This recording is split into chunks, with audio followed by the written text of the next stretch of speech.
귀한 찬양 감사합니다. 우리 찬양 가운데 임하신 하나님께 감사와 영광의 박수 올려드리겠습니다. 우리가 지금까지 계속 살펴보았듯이 120명의 성도들이 마가의 다락방에서 약속한 성령을 기다리면서 오로지 기도에 힘을 쏟지 않습니까? 그때 이제 약속하신 성령께서 그들이 모여있는 곳에 너무나도 강력하게 임재하셨습니다. 그렇게 성령의 충만함을 받았던 제자들이 담대하게 복음을 선포했더니 또 수많은 사람들이 회개하고 돌아와서 예수님을 믿게 되었고, 또 그렇게 회개하고 돌아온 사람들을 시작으로 해서 교회가 탄생하게 되었더랬습니다. 그리고 이제 그렇게 시작된 교회 안에서 성도들이 어떻게 함께 신앙생활을 했는지를 알 수 있는 말씀이 사도행전 4장 32절 말씀에 나타나고 있는데, 사도행전 4장 32절 말씀을 보시면 초대 교회 때에는 믿는 무리가 한 마음과 한 뜻이 되어서 모든 물건을 서로 통용했고, 자기 것이라 할지라도 조금이라도 내 것이다, 이건 내 것이다, 이렇게 말하는 사람이 없었고, 모두가 교회와 성도들을 위해서 자기의 것을 아낌없이 내어드리면서 교회를 섬겼었다라고 말씀을 하고 있습니다. 또 이제 그런데 그런 가운데서도 사도행전 4장 36, 37절 말씀에 나타나고 있듯이 바나바라고 하는 사람의 성경과 헌신이 아주 남다르고 아주 특별했었습니다.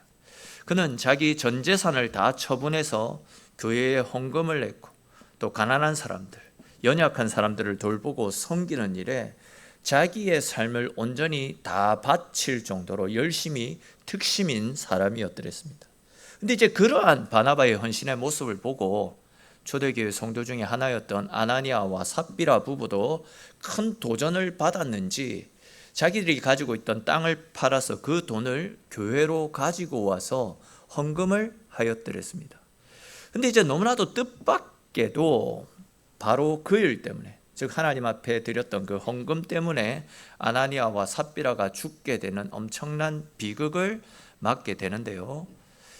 근데 이제 이렇게 아나니아와 삽비라 부부가 죽게 되는 이 일은 당시 폭발적으로 성장하고 있는 교회 가운데 부흥의 그 찬물을 끼얹는 아주 충격적인 사건이었다, 이렇게 말씀을 드릴 수 있습니다. 오늘 이 시간 가운데는 또 본문에 나타나고 있는 이 아나니아와 삽비라 부부의 이야기를 좀 더 자세히 살펴보면서 하나님께서 우리에게 주시는 은혜를 나누어 보겠습니다. 이 시간 가운데도 말씀을 깨닫는 지혜와 하나님께서 나에게 주시는, 나를 위해서 허락하여 주시는 새로운 은혜를 받아 누리시는 귀하고 복된 시간 되시기를 주님의 이름으로 축원합니다.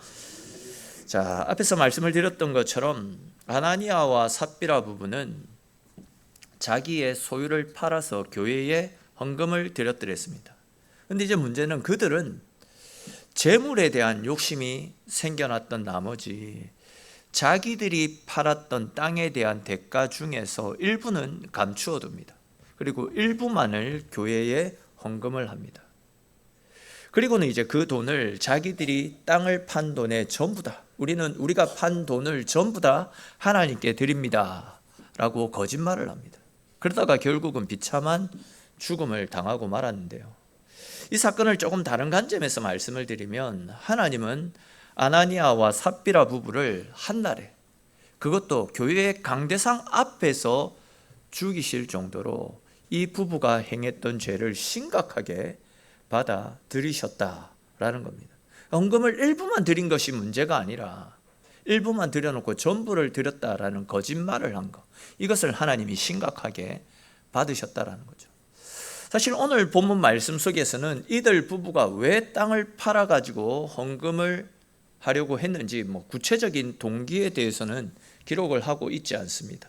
그런데 이제 사도행전 4장 32절 이후에 기록된 말씀의 문맥을 앞뒤로 우리가 살펴보게 되면 이 부부가 하나님 앞에 헌금을 드리려고 했던 동기를 충분히 유추해 볼 수 있는데요.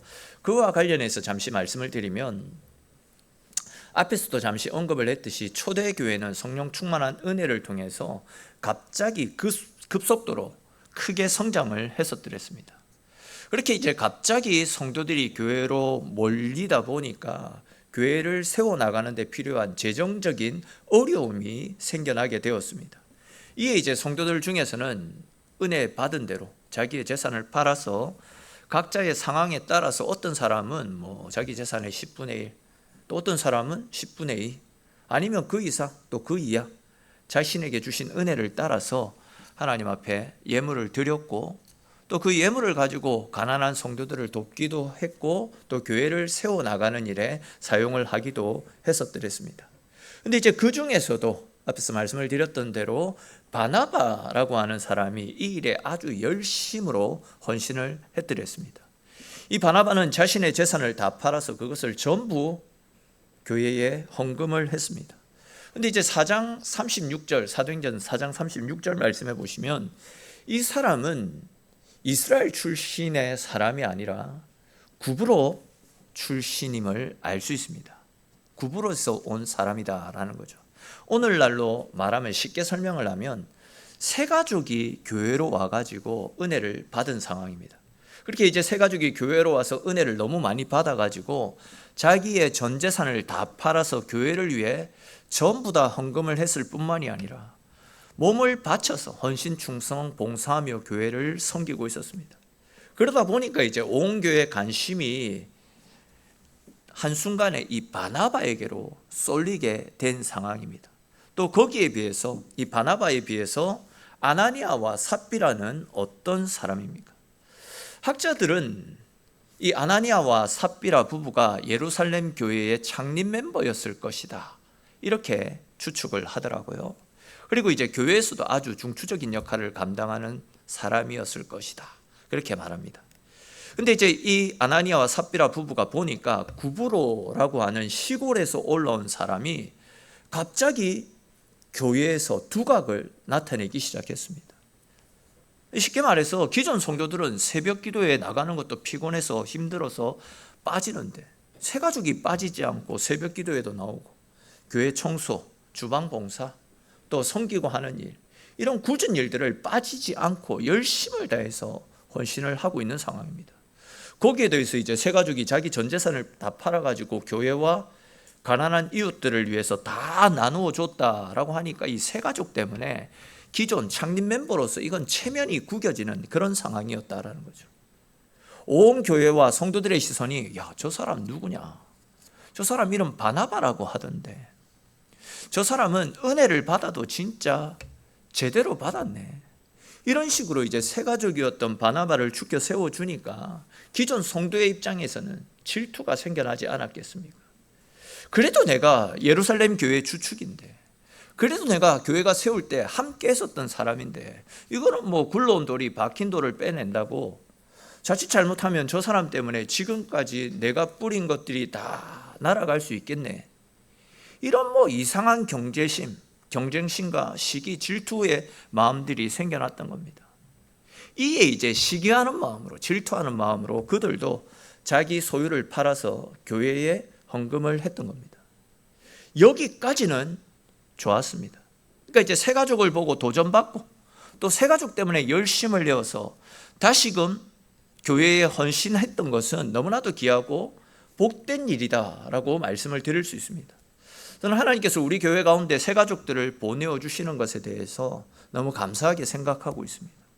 또 보시면 아시겠지만 새 가족들 중에서는 우리가 가지고 있는 열심보다도, 우리가 가지고 있는 헌신보다도 더 뜨겁고 더 헌신적으로 하나님을 알아가고 싶어하고 더 헌신적으로 봉사하고 충성하는 분들이 굉장히 많이 있습니다. 저는 그런 분들을 보면서 저부터도 그렇고 기존에 우리 모든 성도들이 우리가 처음 예수님을 믿고 예수님을 알고 난 이후에 헌신을 결단하고 열심을 다해서 하나님을 알아가고 교회를 섬기고자 했었던 여전의 감격들, 또 첫사랑의 기쁨들을 회복하는 이 거룩한 일들이 우리 가운데 불일 듯이 일어났으면 좋겠다 싶습니다. 여러분 어떻습니까? 우리가 처음 예수 그리스도를 믿었을 때에는 나 같은 사람을 구원해 주신 우리 주님의 은혜가 너무 좋아가지고 주님 한 분이면 됩니다, 나는 주님이면 만족합니다 라는 이런 벅찬 감격을 가지고 하나님 앞에서 감사하는 삶을 살지 않았습니까? 문제가 찾아오고 또 아픔이 찾아와도 주님 앞에 기도하면서 주님께 우리의 문제들을 내려놓고 근심과 걱정이 많은 상황 가운데서도 하나님이 주시는 평안함을 누리며 살아가지 않았습니까? 내가 받았던 구원의 은혜가 너무 크고 놀라운 사랑이었기 때문에 열심을 다해서 주님을 섬기고 주님의 나라와 교회를 위해서 헌신, 충성, 봉사하는 그런 삶을 살지 않았습니까? 그런데 죄송한 이야기지만 지금 우리들에게는 그때의 열정, 그때의 감사, 그때의 감격들이 살아남아 있습니까? 신앙의 매너리즘에 빠져서 이제는 나를 위해서 십자가에서 죽어주신 예수님의 십자가를 생각해도 아무런 감동도 생겨나지 않습니까? 어떤 때는 십자가를 이야기하면 또 십자가가 지겹다, 이런 반응을 보이지는 않습니까? 또 감사한 것, 내가 받은 것들은 생각하지 않고 아쉬운 것, 부족한 것, 모자란 것만 보면서 불평, 불만을 쏟아내는 그런 신앙생활을 하고 있지는 않습니까? 아나니아와 삽비라 부부처럼 오히려 새 가족들을 질투하고 희생하면서 야, 저 사람들 저렇게 열심히 생활하지만 내가 장담하는데 진짜 얼마 못 간다. 나도 옛날에 다 저랬는데 저거 한순간이다. 저거 다 식어버린다. 저거 물거품이다. 이런 말들을 하면서 열심 있는 분들의 그 열심마저도 꺼트려 버리고 있지는 않습니까? 간절히 바라기는 우리 새가족들이 보이는 새가족들에게서 나타나고 있는 열심과 열정, 하나님을 향한 뜨거운 가슴을 보면서, 뜨거운 헌신을 보면서 시기와 질투의 마음이 아니라 내 안에 잃어버린 옛사랑의 감격과 하나님을 처음 만났을 때의 구원의 그 기쁨들을 다시금 회복할 수 있기를 축원합니다. 따뜻한 마음으로 격려하고 힘을 실어줄 수 있었으면 좋겠습니다. 그렇게 열심으로 신앙생활하는 새가족들의 열심과 또한 그분들의 열정적인 신앙생활을 바라보는 우리 모두가 그동안 잃어버렸던 신앙의 열정, 신앙의 첫사랑의 그 감격들을 회복하고 엘림에 속한 모든 분들이 열심으로 하나 되어서 주님의 나라와 교회를 섬길 때에 우리 교회 가운데도 초대 교회에 임하였던 성령 충만한 은혜와 부흥의 역사가 불일 듯이 일어나게 될 줄로 믿으시기를 축원합니다. 이런 은혜가 저와 여러분들 모두의 심령과 우리 교회 가운데 날마다 풍성하게 차고 넘쳐나서 그 은혜에 이끌려서 이전에 가지고 있는 열심으로, 이전에 받았던 구원의 은혜로 지금보다도 더욱더 헌신하고 지금보다도 더욱더 주께로 가까이 나아가서 주님과 함께함으로 우리 가운데 하나님이 약속하신 성령 충만한 은혜가 임하고 그 은혜에 이끌려 날마다 승리하는, 그리하여 이 시대의 증인의 삶을 잘 감당해 나가는 저와 여러분들의 삶이 될 수 있기를 주님의 이름으로 축원합니다. 자, 다시 본문으로 돌아가서요. 이렇게 이제 바나바가 드렸던 헌신과 열심을 시게 하는 마음에서, 즉 선한 동기가 아니라 체면 때문에 헌금을 드리려고 했던 아나니아와 삽비라 부부가 자기가 판 땅을 어떻게 합니까? 자기들이 판 땅의 일부는 감추어두고 일부만 가지고 옵니다. 그리고는 모든 것을 다 바치는 것처럼 우리도 바나바처럼 헌신합니다. 거짓말을 해버리지 않습니까? 그리고 이제 그 모습을 지켜보았던 많은 성도들이 이 부부의 말을 있는 그대로 다 믿고는 이 부부를 칭찬했을 것입니다. 그리고 사람들의 칭찬을 듣고는 어깨가 으쓱해지고 기분도 좋아졌을 것입니다. 사람들이 볼 때에 칭찬해주는 그 소리 때문에 하늘을 나는 그런 기분을 느꼈을 겁니다. 그런데 하나님은 이들의 이중적인 모습을 다 보고 계셨습니다. 사실 여러분, 우리가 하나님을 믿는 성도라고 한다면 당연히 사람들이 아니라 하나님 앞에서의 삶을 살아야 됩니다. 사람들을 의식하는 삶이 아니라 하나님을 의식하고 하나님 앞에서 부끄럽지 않는 신앙생활을 해야 된다라는 겁니다. 사람의 눈을 무서워할 것이 아니라 하나님의 눈을 무서워할 수 있어야 됩니다. 그런데 이 아나니아와 삽비라 부부는 하나님은 보시든 말든 아랑곳하지 않았습니다. 그들의 눈에는 사람들만 보였더랬습니다. 이들의 관심은 하나님이 아니라 오로지 자신의 명예에 있었습니다. 즉 사람들이 나를 어떻게 생각할까? 그들은 자기 체면을 유지하는 데만 급급했다라는 겁니다. 이에 이 부부는 하나님의 심판을 받고 말았던 겁니다. 그런데 이제 안타깝게도 오늘날에도 사람들 눈을 의식해서 헌금을 드리고 사람들 눈을 의식해서 교회에 출석하고 헌신 봉사하는 사람들이 종종 있습니다. 이 말은 엄밀히 말하면 하나님보다도 나를 높이는 행위라고 말씀드릴 수 있습니다. 겉으로는 하나님을 섬기듯 하면서 실제로는 내 이름을 드러내는 행동 아닙니까? 이러한 행동은 하나님을 섬기는 것 같지만 결국은 나도 모르게 나라고 하는 잘못된 우상을 섬기는 행위라 할 수 있습니다. 하나님은 초대교회에서 이렇게 우상을 섬기는 죄악이 근절되기를 원하셨습니다. 그래서 이 부부를 엄중하게 처벌하셨던 겁니다. 여러분, 우리는 오늘 이 본문 앞에서 우리 자신의 삶을 철저하게 들여다볼 수 있어야 됩니다. 나는 지금 누구 때문에 신앙생활을 하고 있습니까? 나는 지금 누구 때문에 기도하고 누구 때문에 헌신하고 누구 때문에 하나님 앞에 헌금을 드리고 있습니까? 혹시라도 우리 마음 가운데 하나님보다도 사람이 우선순위에 놓여 있지는 않습니까? 내 체면이 우선시되는 그런 삶을 살고 있지는 않습니까? 잘못된 신앙입니다.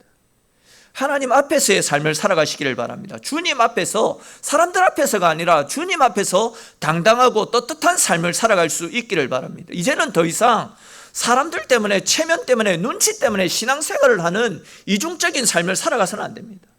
오직 하나님 한 분 때문에 예배드리고 하나님 한 분 때문에 기도드리고 하나님 한 분 때문에 헌신하며 충성하는 저와 여러분들이 될 수 있기를 주님의 이름으로 축원합니다. 잘 아시겠지만 사람을 의식하는 신앙은 반드시 무너질 수밖에 없습니다. 내 시선이, 내 마음의 근원이 사람들에게 향하고 있다면 사람들의 마음이 얼마나 갈대입니까? 얼마나 연약한 존재입니까? 그들을 바라보게 되면 쉽게 무너지고 쉽게 좌절하고 낙심할 수밖에 없습니다. 그러나 우리가 하나님을 의지하고 하나님을 바라보게 된다면 변함이 없으신 하나님, 언제나 신실하신 하나님으로 말미암아 변하지 않는, 흔들리지 않는 견고한 신앙인으로 새롭게 세워지게 될 것입니다. 즉 우리의 중심이 하나님께로 향할 때에 그 어떤 풍랑 가운데서도, 그 어떤 시험 가운데서도 함께 하시는 주님으로 말미암아 흔들리지 않고 시험에 빠지지 않고 굳건히 세워져 가는 신실한 신앙인으로 새롭게 거듭나게 되는 것입니다. 그러므로 여러분, 하나님 앞에 기도하십시오. 나는 이제 하나님 때문에 살아갑니다. 나는 이제 하나님 때문에 예배드립니다. 나는 이제 하나님 때문에 헌신하겠습니다. 이러한 고백이 저와 여러분들의 고백이 되어지기를 축원합니다. 그렇습니다. 여러분, 우리는 하나님 한 분이면 충분한 인생들입니다. 하나님 한 분이면 승리하고 하나님 한 분이면 끝나는 인생, 그런 인생이 저와 여러분들의 인생임을 믿으시기를 축원합니다. 그러므로 저와 여러분들 모두가 하나님 한 분 때문에 만족하고 하나님께 이끌려 살아가는 복된 인생이 되어지기를, 그리하여 하나님으로부터 칭찬 듣고 하나님이 책임져 주시는 복된 삶을 살아가는 저와 여러분들의 삶이 될 수 있기를 주님의 이름으로 축원합니다. 자, 이렇게 이제 우리가 살펴본 것처럼 아나니아와 삽비라 부부는 자기들이 팔았던 땅에 그 돈을 일부는 감추어 두고 일부만 가지고 와가지고 그 돈이 자기들이 땅을 판 돈의 전부라고 거짓말을 했지만, 성령으로 충만했던 베드로는 단번에 이들이 거짓말을 하는 것을 분별해냈습니다. 이에 이제 베드로가 아나니아에게 했던 말씀이 4절에 기록되어져 있는데, 이 말씀을 간단하게 말씀을 드리면 이런 내용입니다. 네가 성령이 충만한 교회에 이렇게 더러운 헌금을 낼 수 있느냐?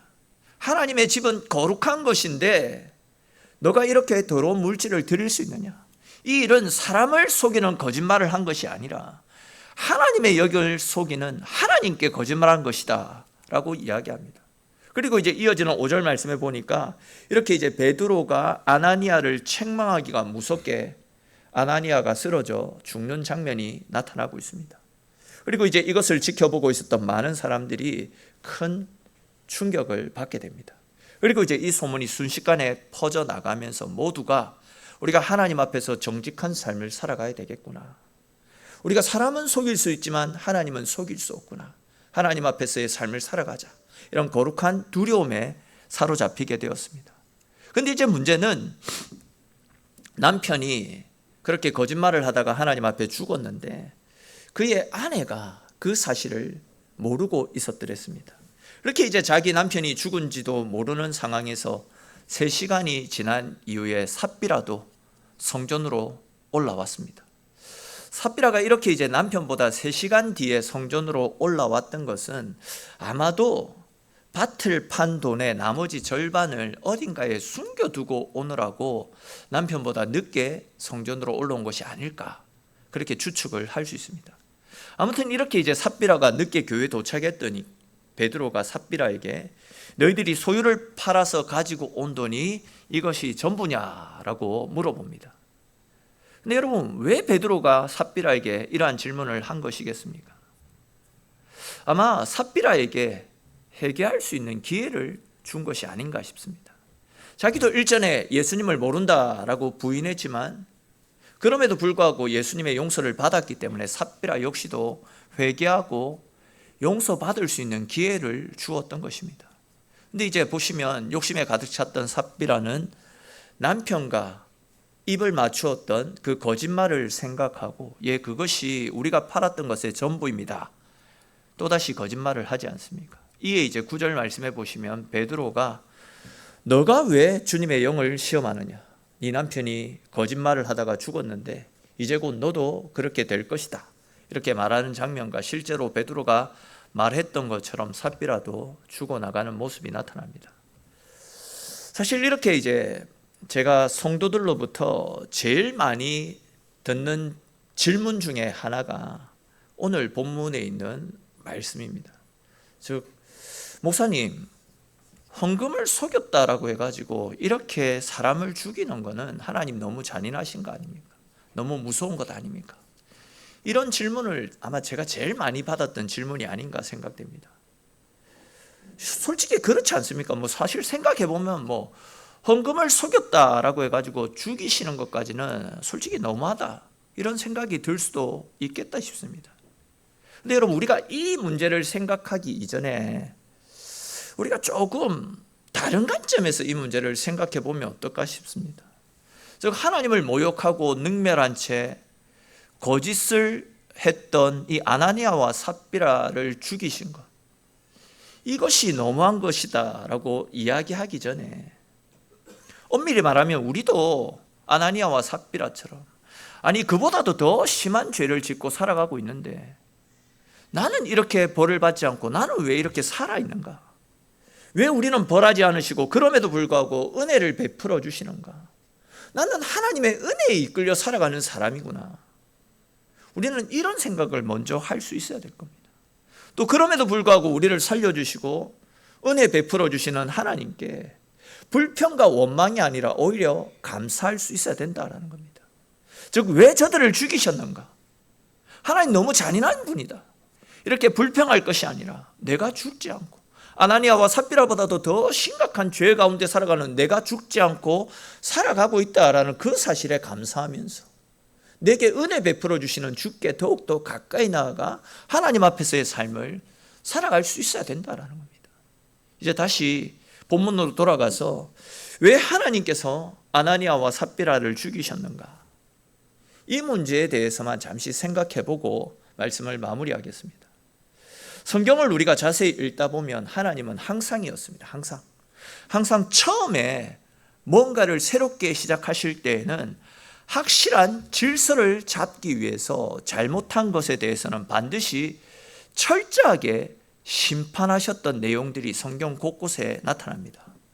예를 들어서 이제 최초의 인류였던 아담과 하와가 범죄했을 때에는 하나님과 인간 사이의 경계와 질서를 잡기 위해서 인류에게 죽음이라고 하는 무서운 벌을 주셨고 그들을 에덴 동산에서 쫓아내시지 않았습니까? 사실 하나님 먹지 말라고 했던 선악과 먹은 거, 우리도 하나님 하지 말라는 거 많이 하잖아요. 근데 아담과 하와는 선악과 먹었다고 해가지고 죽었습니다. 질서를 잡기 위해서 첫 인류가 하나님 앞에서 피조물임을, 즉 우리는 하나님 말씀대로 살아가야 되는 존재임을 가르쳐 주시기 위해서 질서를 잡기 위해서 그들에게 죽음을 주신 것이고 그들을 에덴 동산에서 내치시는 형벌을 가하셨던 겁니다. 또한 이스라엘이 광야에서 최초의 성막을 세운 뒤에, 즉 오늘날로 말하면 최초의 교회를 세운 뒤에 제사장이었던 나답과 아비후가 하나님의 방법대로가 아니라 그냥 자기들 임의대로 하나님 말씀하시지 않은 분향 불을 가지고 제사를 드릴 때에도 하나님은 그들을 벌하심을 통해서 우리 인간들이 하나님이 원하시지 않는 방법으로 예배 드리는 것이 하나님 앞에 얼마나 큰 죄인지를 보여주셨더랬습니다. 또 이제 이스라엘이 광야를 거쳐서 가나안에 들어와서 제일 처음 치루었던 가나안 정복 전쟁, 즉 여리고성 전투에서 크게 승리하고 그 뒤에 아간이 그 전리품 중에 일부를 감추어서 도둑질하고 숨기는 일이 발생했었더랬습니다. 그때도 하나님은 가나안 땅을 정복해서 거룩한 하나님 나라를 세워가야 되는 이스라엘이, 즉 가나안 땅은 그 땅에 죄를 몰아내고 거룩한 하나님 나라를 세워가야 되는 중요한 일을 중요한 사명이 그들에게 주어졌는데, 그때에 아간이라는 사람이 죄를 범함을 통해서 거룩한 이스라엘이 죄와 흠집으로 얼룩진 더러운 성으로 변질되어질 수 있기 때문에 하나님께서는 그것을 막기 위해서 범죄한 아간을 처단하시지 않았습니까? 다시 말해서 하나님은 인류가 시작될 때에도, 또 이스라엘이 처음으로 성막을 쌓고 처음으로 제사를 드릴 때에도, 또한 이스라엘이 가나안 정복을 시작해서 새로운 거룩한 땅 이스라엘을 시작할 때에도, 또 오늘 본문에 나타나고 있는 것처럼 초대교회가 시작되어서 사람들이 하나님 앞에 예물을 드릴 때에도, 즉 당신의 공동체가 뭔가를 새롭게 시작하고 새롭게 출발할 때에는 그 공동체가 거짓과 탐욕으로 더럽혀지는 것을 막기 위해서 불의한 일을 행한 사람들에 대해서는 철저한 심판과 응징을 통해서 교회의 거룩함을 이루어 가기 위해서 힘을 쏟으셨던 겁니다. 사실 요즘 우리들은, 오늘날 이 시대에 신앙생활을 하는 우리들은 은혜의 하나님에 대해서만 너무 많이 들어서 그런지 하나님의 거룩하심을 우습게 생각하는 경우들이 너무 많이 있습니다.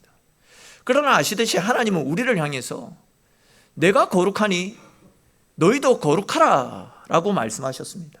또한 우리가 기도하고 소망하고 있는 것처럼 성령의 충만한 은혜가 임하는 거룩한 교회를 세워가기 위해서는 거룩한 성령님을 우리 마음과 교회 가운데 모실 수 있도록 항상 거룩과 정결의 모습을 유지해 나갈 수 있어야 됩니다. 아시는 것처럼 성령님은 거룩하신 분입니다. 우리가 성령 충만한 은혜를 사모하면서 성령의 충만한 은혜가 우리 교회 가운데, 우리의 심령 가운데 임하게 해달라고 기도하고 있지 않습니까? 그렇다라고 한다면 우리의 삶이 교회가 늘 언제나 말씀으로 거룩하고 정결한 삶을 유지해 나갈 수 있어야 된다라는 겁니다. 다시 말해서 성령으로 충만한 교회, 날마다 주의 임재를 누리는 거룩한 교회로 세워지기를 원한다면 교회의 부흥을 가로막고 있고 하나님 주시는 성령의 충만한 은혜를 가로막고 있는 숨겨진 죄들이 내 속에 있지는 않는지 날마다 우리 자신을 돌아보면서 말씀 앞에 우리 자신을 성결하게 거룩하게 변화시켜 나갈 수 있어야 된다는 겁니다. 그것이 물질이 되었든, 아니면 내가 이기지 못하는 쾌락과 정욕이 되었든, 아니면 내 속에 있는 시기와 질투, 분냄과 분쟁이 되었든, 하나님의 백성들답게 우리의 삶을 하나님이 원하시는 대로 언제나 거룩하고 정결한 모습으로, 하나님이 기뻐하시는 모습으로 변화시켜 나갈 수 있어야 됩니다. 그래야 해서 우리 속에 있는 거짓과 위선이 무너지고 거룩하고 정결한 모습으로 하나님 앞에서의 삶을 살아갈 수 있어야 되는 것입니다. 내가 죄가 있다라고 한다면, 다시 말해서 우리가 성령 충만한 은혜, 또한 하나님의 임재가 강력하게 역사하시는 사도행전적인 교회를 세워나가려고, 이런 교회를 세워가기 위해서 열심을 다해서 믿음의 출발을 하고 있는데, 내 속에 있는 죄가, 내 속에 있는 거룩하지 못한 것들이 새로운 출발을 하려고 하는 교회의 부흥의 불씨를 꺼트리는 죄악이 된다라고 한다면 얼마나 하나님 앞에서 죄송하고 부끄러운 일이겠습니까? 그들의 내가 방해가 되지 않도록 우리 모두가 하나님이 기뻐하시는 거룩하고 건강한 교회로 세워지기를 위해서 우리가 늘 언제나 말씀 앞에서 우리 자신을 세워나가야 되고, 거룩과 정결이 내 삶 가운데 녹아질 수 있도록 말씀 앞에 우리를 드리고 하나님 앞에 우리의 삶을 맡길 수 있는 그런 저와 여러분들이 될 수 있기를 바랍니다. 그래야 해서 주님께서 허락하여 주시는 성령의 불로 날마다 새롭게 세워지고 뜨거워져서 날마다 그 은혜에 이끌려 주님 맡겨주신 증인의 사명들을 잘 감당하심으로 우리 모두가 교회 부흥의 새로운 작은 불씨가 되어서 하나님 나라를 더욱더 건강하고 아름답게 세워나가는 이 시대에 주님의 증인의 사명을 잘 감당하는 저와 여러분들의 삶이 될 수 있기를 주님의 이름으로 축원합니다. 우리 오늘 주신 말씀들을 생각하면서 함께 같이 기도합시다. 사실 오늘 말씀은 많이 무거운 말씀입니다. 그러나 우리가 반드시 알아야만 하는 말씀입니다. 초대교회에 부흥의 역사가 나타났는데 아나니아와 삽비라의 이 죄로 말미암아 교회 부흥의 불씨가 꺼질 뻔했습니다. 그런데 하나님은 그 부흥의 불씨를 살리기 위해서, 교회 거룩함을 지키기 위해서 엄청난 형벌을 가하셨습니다. 우리 시간 같이 기도드릴 때에도 하나님, 우리가 성령 충만한 교회, 하나님의 임재가 살아 역사하는 교회를 꿈꾸며 기도하고 있습니다. 이 일들을 위해서 우리가 함께 기도하게 하시고, 혹 나의 실수와 나의 잘못과 나의 죄로 말미암아 하나님의 진노가 임하지 않도록 내가 교회의 부흥의 불씨가 되어서 하나님 나라를 세우고 교회를 세워나가는 중추적인 역할을 감당해 나갈 수 있게 해달라고, 또 우리 각자에게 주신 말씀을 따라 하나님 앞에 함께 같이 기도드리도록 하겠습니다.